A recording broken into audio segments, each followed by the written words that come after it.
Olá, é uma alegria enorme podermos estar juntos na Escola Bíblica Dominical da 4ª Igreja Batista do Rio de Janeiro.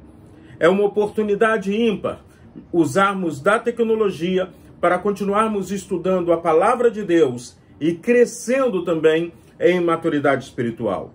E agora, nos meses de abril, maio e junho, ou seja, durante todo esse trimestre, estaremos estudando o Evangelho de Marcos, ou melhor, os ensinos de Jesus no Evangelho de Marcos. Segundo os historiadores, o livro de Marcos é o primeiro livro ou o primeiro evangelho a ser escrito. Nós temos 4 evangelhos: Mateus, Marcos, Lucas e João. Cada um deles vai estar falando do ministério de Jesus, segundo a ótica, segundo o prisma do autor, e ao mesmo tempo com qual intenção, para que comunidade esse evangelho está sendo direcionado. Estudar o Evangelho de Marcos é ver na fonte como foi o ministério de Jesus. Marcos não se preocupa com o nascimento ou a infância de Jesus. Marcos já começa o seu evangelho apresentando Jesus já na fase adulta, quando Jesus vai a João Batista para ser batizado. Então, estudar o Evangelho de Marcos é olharmos para Jesus, o seu ministério, os seus milagres e a sua missão. Quando nós nos deparamos com o Evangelho de Marcos, o texto áureo escolhido pelo autor do nosso estudo, que é esse aqui, ele diz assim: procuravam-no diligentemente, Simão e os que com ele estavam. Tendo encontrado, lhe disseram: todos te buscam. Jesus, porém, lhes disse: vamos a outros lugares, às povoações vizinhas, a fim de que eu pregue também ali, pois para isso é que eu vim. Nós temos, é tão interessante a forma como Marcos registra essa passagem, é tão interessante a forma como Marcos mostra qual a missão de Cristo. E nós precisamos entender que a missão do Cristo continua sendo a missão da igreja. A missão de Jesus continua sendo a nossa missão. Afinal de contas, a igreja é o corpo de Cristo. Vamos orar? Obrigado, Deus, por esse momento, quando podemos estar juntos estudando da Tua Palavra. Te agradecemos, ó Deus, pela oportunidade de sermos Tua igreja e, como a Tua igreja, ouvirmos a Tua voz e buscarmos dia a dia a fazermos o Teu querer. Abra, Senhor, o nosso entendimento, que o Teu Santo Espírito esteja direcionando nossas vidas para que estejamos compromissados com Cristo e o Seu Evangelho. Nós te oramos, glorificamos o Teu nome, no nome de Jesus. Amém. Amém, Senhor. Então, nós vamos começar pensando em qual é o assunto central do Evangelho. Ou melhor, em Marcos capítulo 1, versículo 1, o evangelista já começa assim: princípio do Evangelho de Jesus Cristo, Filho de Deus. E aí a palavra evangelho significa boas novas, significa boas notícias. Tanto que quando nós cristãos, nós vamos criando um vocabulário próprio, a gente vai começando a usar alguns vocabulários que faz parte da nossa realidade eclesiástica. E a palavra evangelho, então, é a boa notícia. Então, quando eu falo do evangelho, tem um hino antigo que nós cantávamos, né? E eu espero que algumas igrejas continuem cantando: as novas do evangelho já se fez ouvir aqui. Então, quando eu penso nas novas do Evangelho, poderia dizer assim: as boas notícias. E qual é a boa notícia? Quando eu olho para Marcos, capítulo 1, versículo 1, eu já começo a vibrar em meu coração, porque só esse versículo, ele traz dentro de si um conteúdo tremendo para a nossa história como igreja. Primeiro, é o princípio, é o início do Evangelho. Então, Marcos está dizendo assim: As boas notícias estão chegando aqui. E as boas notícias é de quem? De Jesus. Cristo é título do ungido do Senhor. Cristo é uma referência do Salvador. Cristo é a referência daquilo que estava sendo prometido pelos profetas e aguardado pelo povo de Deus. Mas mais do que isso, Marcos 1:1 diz: princípio do Evangelho de Jesus Cristo, Filho de Deus. E o Filho de Deus, ou o Verbo de Deus encarnado, se fez como um de nós para nos resgatar da perdição, para nos resgatar do pecado. Então, quando a gente pensa no assunto central do Evangelho, não só do Evangelho de Marcos, mas o Evangelho é o Evangelho de Jesus Cristo. As boas notícias é referente a Jesus Cristo. Não é o que eu acho, não é o que eu penso, não é autoajuda.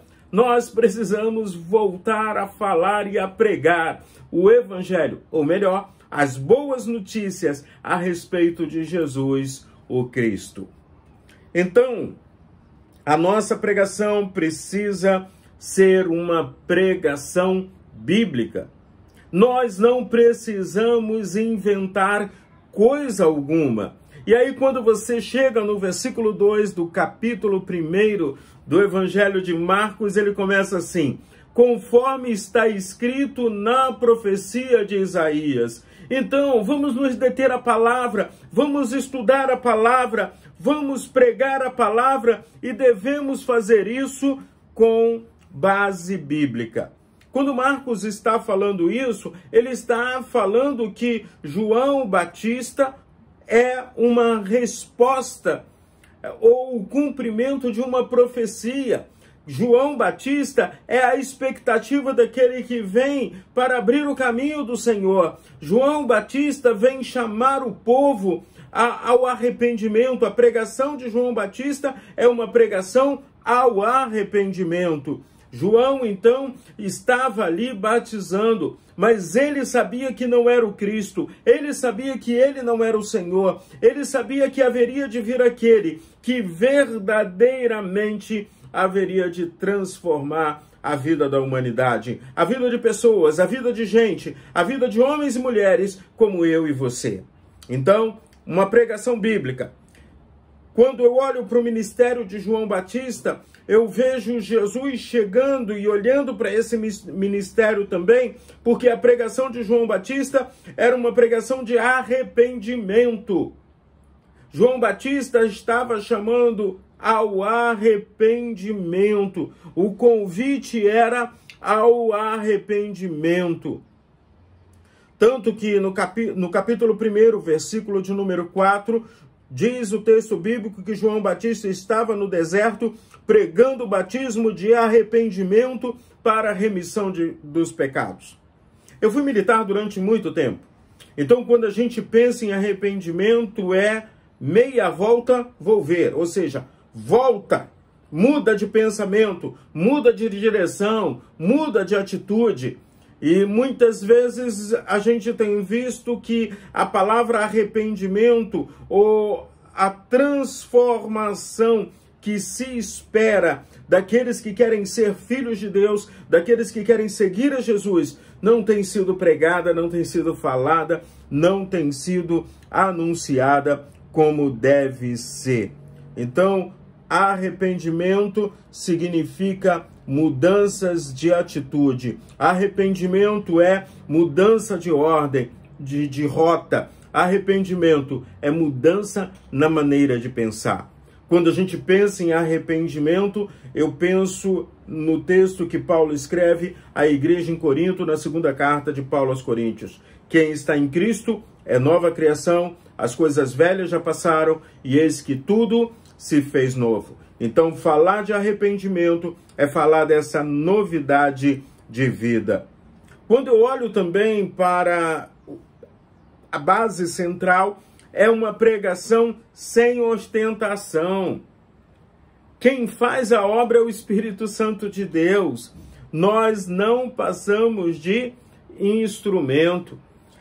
João Batista estava ali no deserto com roupas de quem vive no deserto. João Batista estava ali no deserto, se alimentando das coisas que tinham no deserto, gafanhotos e mel silvestre. João Batista não estava se colocando como o melhor. João Batista não estava, como o autor da nossa revista coloca, usando plumas e paetês para aparecer. Então, quando eu me disponho a pregar o evangelho, a visão que eu tenho é da grandeza do Cristo, como o próprio João, o evangelista, diz ou relata do encontro de João Batista com Jesus. Que ele cresça, Jesus, e eu diminua. Então, sem ostentação, pregar Cristo. Não vamos inventar. A nossa missão nesse mundo, a missão da igreja, é pregar que Jesus é o Cristo, é pregar Cristo, é pregar o evangelho de salvação, é mostrar para as pessoas que existe esperança, é mostrarmos para as pessoas que nem tudo está perdido, que nós podemos mudar de rota. Quem está caminhando para a perdição, agora começa a caminhar com Jesus o Cristo para a salvação. Quando eu olho para João Batista, ele era parente de Jesus, ele era primo de Jesus. Mas ele não misturou as coisas. Ele podia dizer, eu sou mais velho do que você, Jesus. Eu cheguei primeiro, eu tenho mais seguidores que você. Mas ele sabia que a sua missão ou a sua direção era anunciar que Jesus é o Cristo, era pregar que Jesus é o Cristo. Quando eu penso na perspectiva do assunto central do Evangelho, eu olho para uma pregação que vai falar sobre a ação do Espírito Santo de Deus. Quando eu chego no versículo 8, o próprio João diz, eu estou batizando vocês com água, o batismo do arrependimento, mas virá alguém que vos batizará com o Espírito Santo. Irmãos, dê vazão ao Espírito Santo de Deus na sua vida. Ou como Paulo também ensina, não entristeçais o Espírito Santo de Deus. Nós vivemos numa guerra tremenda entre o eu e Deus na nossa vida. O nosso eu, muitas vezes, vem falando mais forte, mas a própria palavra do Senhor diz que nós fomos selados pelo Espírito Santo de Deus. E eu tenho dito que muitos cristãos estão subutilizando o poder de Deus em sua vida. O poder de Deus na nossa vida é o Espírito Santo do Senhor. O poder de Deus em nossas vidas é nós nos deixarmos que o Espírito Santo de Deus esteja fluindo através de nós, que sejamos instrumento nas mãos do Senhor. Então, quando eu começo a pensar em tudo isso, primeiro eu olho, versículo 1 me diz que é o Evangelho de Jesus Cristo, o Filho de Deus. Depois eu olho para a perspectiva de João Batista, que estava pregando o batismo do arrependimento. E aí agora nós chegamos então em Jesus. Jesus vai até João Batista para ser batizado. Mas Jesus não tem do que se arrepender. Ele se fez um de nós, mas sem pecado. Então não há o que se arrepender. Então quando eu olho para o batismo de Jesus, eu vejo duas coisas muito importantes. Primeiro, Jesus está enfatizando a autoridade concedida por Deus e por ele a João. Tem gente que quer usurpar a autoridade. E Jesus então diz, esse momento é seu, João. Você tem que me batizar para que eu comece a minha caminhada. Você tem que me batizar porque você vai marcar o meu início de ministério aqui nessa terra. Não é o início do ministério de Jesus o Cristo. Porque você olha que o ministério de Jesus, aos 12 anos, ele já estava lá no templo discutindo com os doutores da lei. Jesus, no ventre de Maria, quando vai visitar Isabel, mãe de João Batista, João também dentro do ventre de Isabel já começa a enaltecer que ali estava o Cristo, ali estava o Senhor. Então, a vida intrauterina é super interessante e nós cristãos somos contra o aborto, justamente por isso, porque há vida a partir da concepção. Então, quando a gente olha para tudo isso, Jesus então vai lá ser batizado por João Batista e ele chega para o batismo e ele mostra então a importância desse ato. E muitas vezes eu me assusto como nós cristãos temos menosprezado. O batismo não salva ninguém, mas o batismo é uma declaração pública do meu compromisso com Deus. O batismo não salva ninguém, mas é a minha declaração pública que a partir daquele momento todo mundo saiba que eu sou filho de Deus. E a palavra batismo do grego significa imergir, significa mergulhar. E é tão interessante o simbolismo do batismo, que não é o caso de Jesus. Preste atenção. Jesus foi batizado enaltecendo a autoridade de João. Jesus foi batizado nos ensinando que o batismo é uma das suas ordenanças para a igreja como corpo de Cristo. E aí, logo depois do batismo, nós continuamos caminhando no Evangelho. E aí eu preciso aprender uma coisa muito importante. O que aconteceu logo depois do batismo de Jesus? Houve a tentação. Marcos só usa 2 versículos para falar sobre a tentação. Ele diz: e logo o Espírito o impeliu para o deserto, onde permaneceu 40 dias sendo tentado por Satanás. Estava com as feras, mas os anjos o serviam. Mateus, ele conta mais detalhado isso. Aí eu só quero te chamar a atenção. Quando você está compromissado com o Senhor, porque o Senhor tem nos chamado para uma vida de compromisso com Ele. Quando você está compromissado com o Senhor, vem as feras, vem as tentações, vem as provações, mas não esquenta a cabeça não. Como Marcos diz nessa experiência, os anjos do Senhor o serviam. E do mesmo jeito que os anjos do Senhor serviram a Jesus, estão servindo a Igreja de Cristo, estão servindo a eu e você. Tanto que o salmista diz que eles acampam ao nosso redor, nos trazendo segurança, nos trazendo proteção, cuidando de nós. E aí então a gente continua caminhando ainda. O capítulo 1 do Evangelho de Marcos é um capítulo riquíssimo, porque a partir do capítulo 1 você começa já a entender toda a essência desse Evangelho e ao mesmo tempo você lendo Marcos, você compreende também a missão, o que significa o Evangelho, a missão do Cristo e a missão da igreja. Nós vamos ver que o Evangelho do Reino é algo novo. Aí você pode dizer, mas pastor, Jesus veio há 2000 e poucos anos atrás, há 2000 anos atrás. Como eu posso dizer que o Evangelho do Reino é novo? É porque ele é um convite à novidade de vida.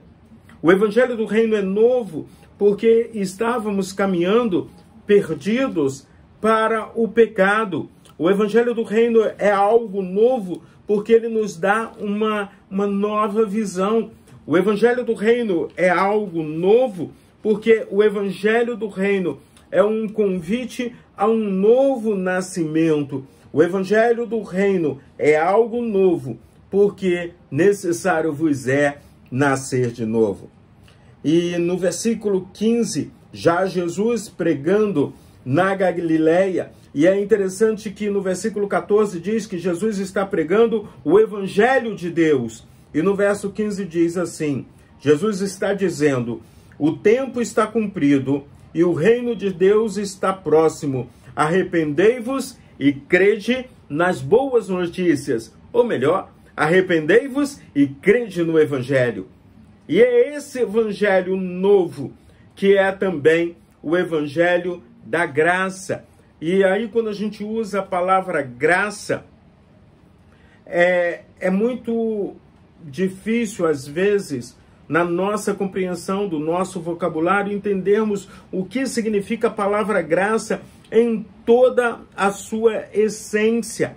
A palavra graça significa algo que é gratuito, mas mais do que gratuito, a palavra graça vem nos dizer que é algo que nós não merecemos. O evangelho do reino é para homens e mulheres pecadores, homens e mulheres imperfeitos, homens e mulheres que não têm, que entendem que por si só não têm capacidade de chegar até Deus.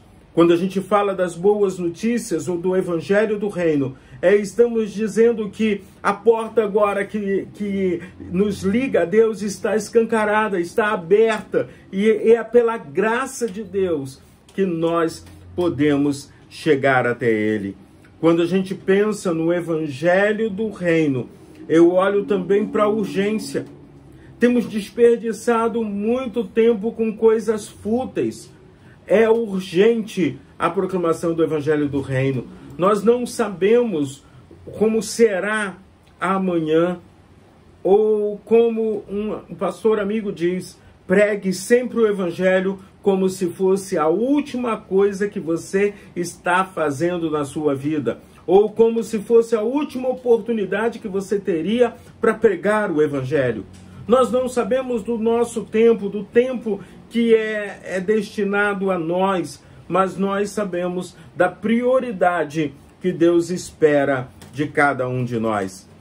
Pensar no evangelho de Cristo é olharmos ou aprendermos com Jesus que, além da urgência, a vocação da igreja é para a pregação do evangelho do reino. A vocação da igreja é fazer com que se torne conhecido que Jesus é Cristo, que Jesus é Senhor. A vocação da igreja deve ser, porque muitas vezes a gente fica falando de vocação, aí as pessoas dizem, eu não tenho o dom de pregar, eu não tenho o dom... Mas quando eu falo da pregação do evangelho do reino, eu estou falando de você testemunhar o que Deus tem feito na sua vida.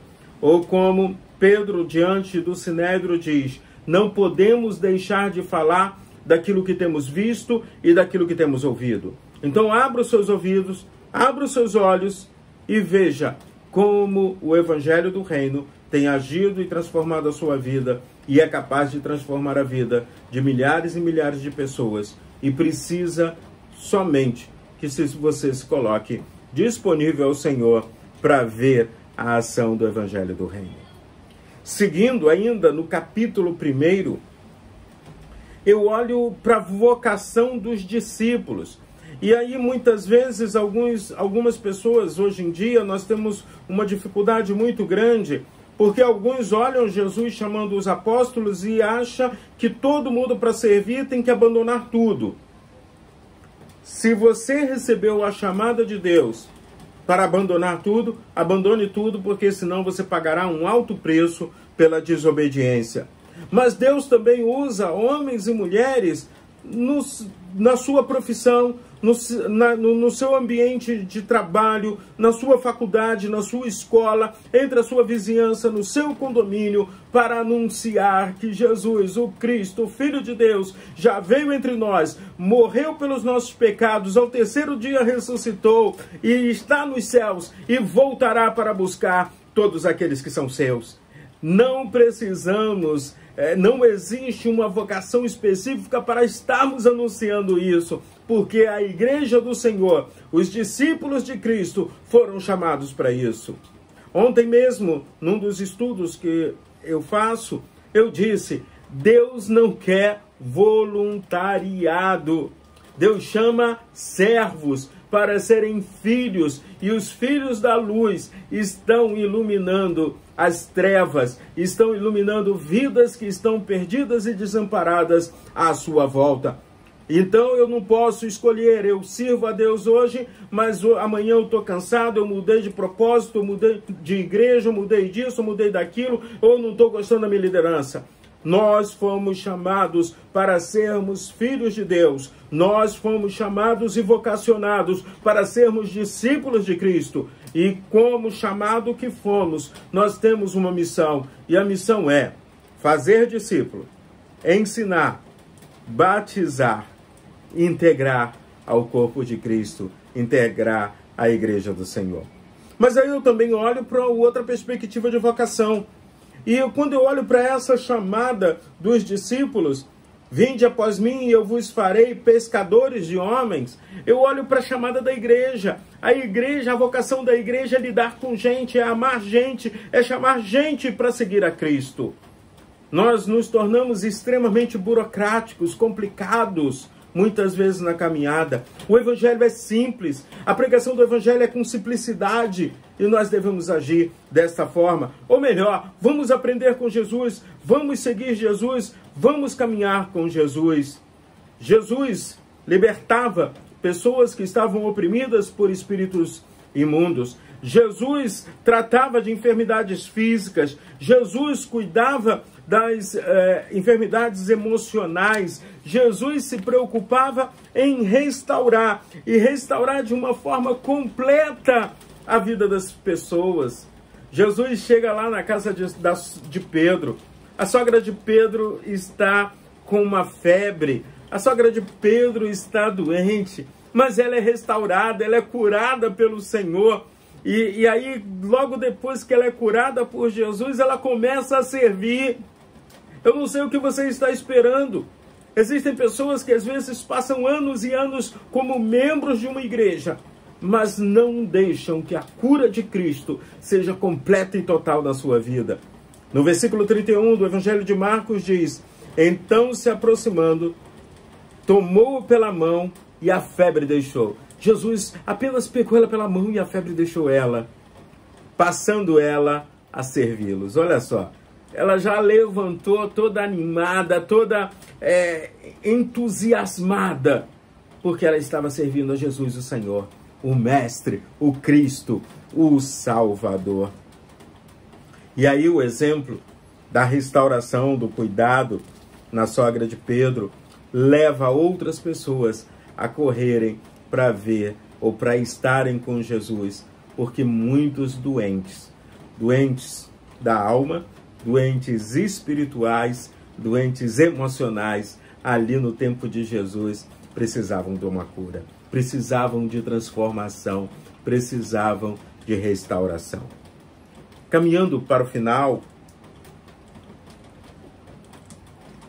Jesus nos ensina uma vida de oração. E, irmãos, o quanto nós temos pecado como igreja por não valorizarmos uma vida de intimidade com Deus, uma vida de oração. As nossas reuniões de oração são as menos frequentadas. Temos ensinado pouco o povo a orar. E nós temos que resgatar isso.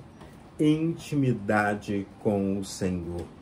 No verso 35 do capítulo 1 do Evangelho de Marcos, o texto bíblico diz que Jesus, se levantando alta madrugada, saiu para um lugar deserto e ali ele orava. Aprendemos também que Jesus, ele demonstrava grande compaixão para com pessoas, para com gente, diante das mazelas que atormentam homens e mulheres. Mas eu também aprendi com Jesus que muitas pessoas às vezes estão na busca da cura, mas esquecem que a nossa missão central, Igreja do Senhor, é proclamar a verdade do Evangelho, é proclamar que as boas novas, as boas notícias chegaram.